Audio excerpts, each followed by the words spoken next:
અથાણાની વાત આવે એટલે આપણા દાદી નાની જે વર્ષો જૂની રીતે બનાવતા તે જ રીતે આપણે અથાણા બનાવીએ છીએ, જે લાંબો સમય સુધી સારા રહે છે અને ટેસ્ટ પણ એકદમ સરસ આવે છે. તો આજે આપણે એકદમ વર્ષો જૂની રીતે દાદી નાનીની રેસીપીથી આ એકદમ નવું અથાણું બનાવીશું, જે ખાટું કે તીખું ન ખાઈ શકતા હોય તે પણ ખાઈ શકશે અને માત્ર એક જ દિવસમાં બનીને તૈયાર થઈ જશે ને 1 થી 2 મહિના સુધી તમે તેને ફ્રીજમાં રાખીને ખાઈ શકશો. તો આ અથાણું આપણે ચીભડાનું બનાવવાનું છે. ચીભડા આપણે અહીં 2 કિલો લીધા છે. તેને પાણીથી ધોઈને એકદમ ચોખ્ખા કરી લઈશું. તેની ઉપર જામેલી ધૂળ કે પછી કેમિકલ હોય તે નીકળી જાય તે માટે. ચીભડા થોડા જાડી છાલવાળા લેવાના, એકદમ કૂણા નહીં કે એકદમ કડક પણ નહીં, તેવા મીડિયમ લેવાના.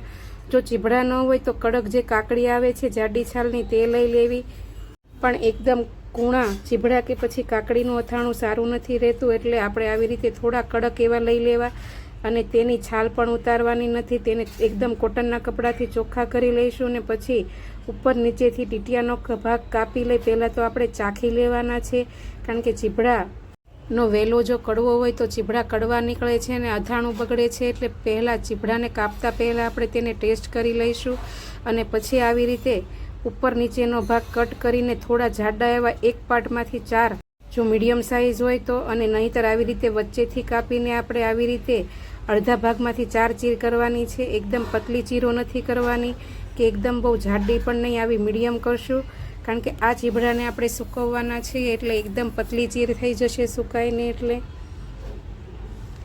તો આવી રીતે માપસરની ચીરો કરવાની છે. ચીભડાની બધી આવી સરસ ચીર થઈ જાય પછી તેમાં સ્વાદ પ્રમાણે આપણે 3 ચમચી જેટલું મીઠું એડ કરીશું. મીઠાનું પ્રમાણ અથાણામાં થોડું ચડિયાતું રાખવું, જેથી અથાણા સારા રહે અને ટેસ્ટ પણ સારો આવે. હવે તેને આવી રીતે ઉપર નીચે મિક્સ કરીને આપણે બધાને જ મીઠામાં રગદોળી દેવાના છે. તમે આ સમયે હળદર પણ સાથે નાખી શકો, પણ મેં અત્યારે નથી નાખી, જ્યારે તેનો બોળો બનાવીશું ત્યારે નાખીશું.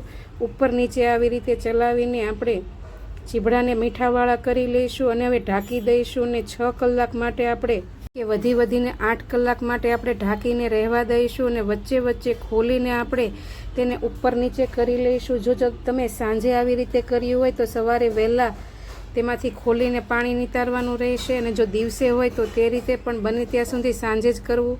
હવે 8 કલાક જેવો સમય થઈ ગયો છે. તમે જુઓ તેમ ચીભડામાંથી બધું જ પાણી છૂટું પડી ગયું છે. એક વખત આવી રીતે મિક્સ કરી લેશું. હવે આ ચીભડામાંથી આપણે તેનું બધું જ પાણી નિતારી લેવાનું છે, એટલે જારી કે કોઈ પણ કોટનનું પતલું કપડું લઈ લેશું, સુતરાવ કે પછી આવી જારીમાં ચીભડાની ચીર લઈને આપણે તેમાંથી બધું જ પાણી 10 મિનિટ માટે નીતરવા દઈશું. પાણી બધું જ નીતરી ગયું છે. હવે આપણે પાણી નીતરે ત્યાં સુધીમાં આપણે તેનો બોળો બનાવી લઈશું. મેં અહીં 4 મોટી ચમચી જેટલો રાઈના કુરિયા લીધા છે. આ રાઈના કુરિયા તમને કરિયાણાની દુકાનેથી આસાનીથી મળી રહેશે કે પછી ઘરમાં જો રાઈ હોય તેમાંથી પણ બનાવી શકો.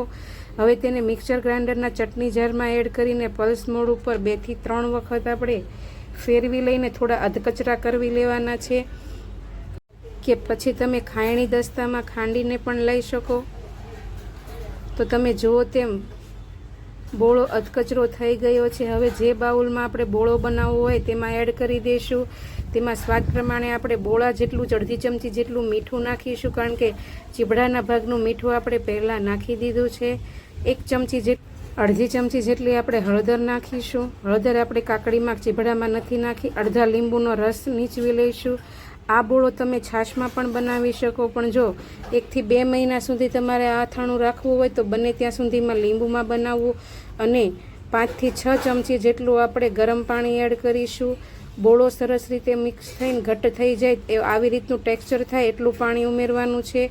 મેં સતપ એવું ગરમ પાણી ઉમેર્યું છે, 5-6 ચમચી જેટલું. હવે ચીભડાના અથાણાનો બોળો આપણો તૈયાર થઈ ગયો છે અને થોડું ઘટ લાગતા મેં 1 ચમચી જેટલું પાણી વધારે ઉમેર્યું છે. હવે ચીભડા નીતરીને જે કોરા થઈ ગયા છે તે અને આ બોળો બંનેને આપણે તડકે રાખવાના છે. ચીભડાની ચીરોને આવી રીતે કોટનના કપડામાં કે પછી ગમે તે અથાણા સુકવતા હોય તેમાં આપણે આવી રીતે છૂટી છૂટી પાથરી દેવાની છે અને તડકે આપણે તેને 8 થી 10 કલાક રાખવાની છે. અને જે બોળો બનાવ્યો છે એને 2 થી 3 કલાક રાખવાનો છે, તેથી બોળો આવી જાય. અને ચીભડાની ચીર આપણે 8 થી 10 કલાક માટે તડકે રાખવાની છે.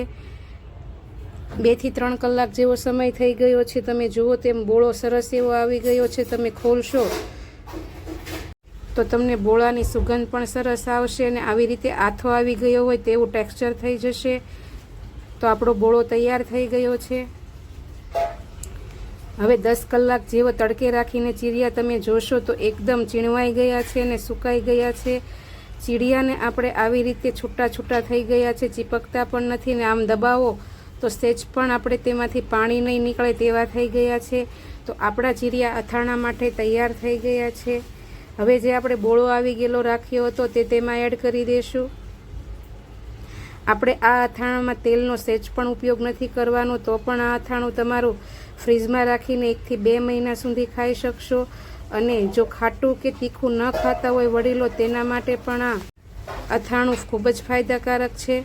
અથાણું અત્યારે આ મહિનામાં ચીભડા કે કાકડી શરીર માટે પણ ખૂબ જ ફાયદાકારક છે. જો તમે આ વર્ષો જૂની દાદી નાનીની રીતથી આ ચીભડાનું અથાણું ક્યારેય ન બનાવ્યું હોય તો એકવાર જરૂરથી ટ્રાય કરજો. બોળામાં આપણે બધા જ ચીભડાને રગદોળીને મિક્સ કરી દઈશું અને ગમે તે એરટાઇટ બરણી કે પછી કાચની બોટલમાં ભરીને ફ્રીજમાં તમે 2 મહિના સુધી રાખીને ખાઈ શકશો.